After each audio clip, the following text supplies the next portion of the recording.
Have you ever been so low that it felt like the world forgot you existed? Like every door was shut and every dream seemed foolish?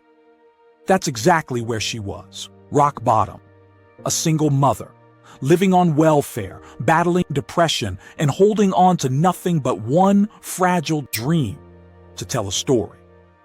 This is the incredible comeback of J.K. Rowling, the woman who brought magic into millions of lives, even when her own life felt anything but magical. In the early 1990s, Joanne Rowling had what many would call a shattered life.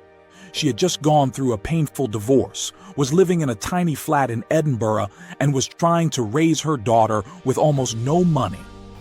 For days, she had to choose between feeding herself or feeding her child. She wrote in cafes, often with her baby sleeping beside her. She was clinically depressed, so much so that the idea of death seemed easier than living.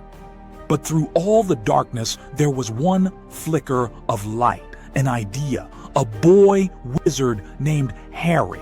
And she clung to that story like a lifeline. It took years to finish that first book, Harry Potter and the Philosopher's Stone. When she finally sent the manuscript to publishers, she was met with rejection again and again. 12 publishers said no. They told her children wouldn't be interested, that it wouldn't sell. But she kept going because she believed not just in the book, but in herself. And finally, Bloomsbury said yes. They printed just 500 copies at first. They even advised her to get a day job because children's books don't make money. But the magic had already begun. Kids lined up at bookstores. Parents read over their children's shoulders. Adults snuck chapters on lunch breaks. Harry Potter became a global sensation.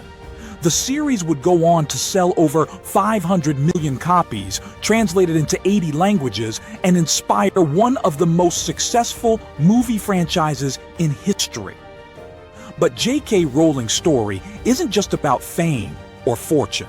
It's about resilience, about turning pain into power, about believing in your vision when no one else does.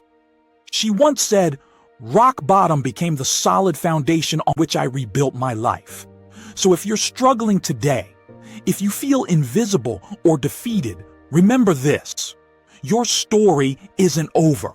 Your comeback is coming. Hold on, stay strong, and never, ever stop believing in the magic within you.